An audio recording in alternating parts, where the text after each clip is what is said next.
Automobile et environnement sont-ils conciliables? Depuis que plusieurs études ont démontré son caractère polluant, le diesel est classé cancérigène certain par l'Organisation mondiale de la santé. En cause, les particules fines, mais aussi les NOx, les oxydes d'azote.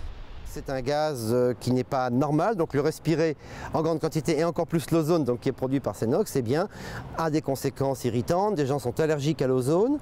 L'ozone et puis l'ozone en très grande quantité, c'est un véritable poison puisque c'est ce qu'on met notamment dans l'eau pour tuer toutes les bactéries qu'on peut y trouver. Donc la production d'ozone est vraiment extrêmement néfaste pour les gens qui ont des problèmes respiratoires et puis finalement pour tout le monde si c'est respiré en trop grande quantité.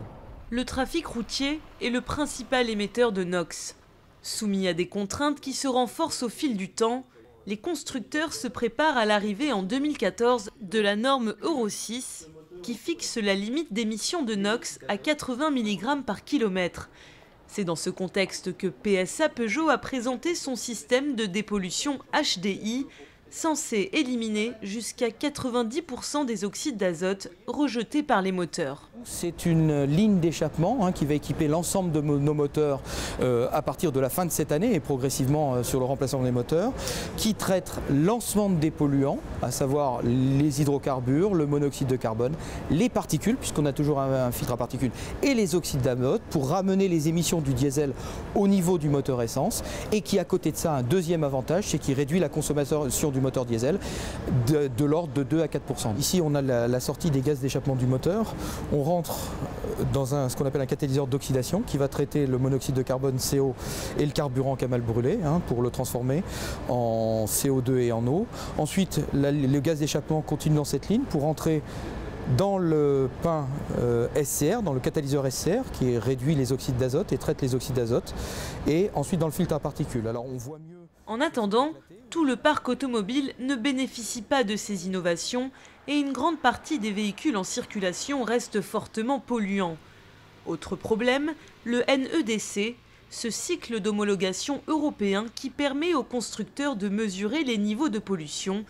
Il est jugé trop laxiste. Les consommateurs constatent que leurs véhicules consomment plus d'essence que ce qu'annonce le constructeur. Ce qui vaut pour l'essence vaut aussi pour les émissions polluantes, même s'ils n'en ont pas conscience. En cause, notamment le cycle d'homologation qui est censé reproduire la réalité du trafic routier, mais qui le simplifie à l'extrême. Alors par exemple, le cycle d'homologation européen aujourd'hui ne prend en compte une vitesse maximale que de 120 km/h sur 10 secondes, se fait dans des conditions de température de 20 degrés et par exemple ne prend en compte que des accélérations très progressives et ne reproduit pas les à-coups de la circulation. Alors la Commission européenne est consciente qu'il y a un défaut de certification à ce niveau et elle propose donc d'appliquer un nouveau système d'homologation. Ici la courbe rouge, NOx amont.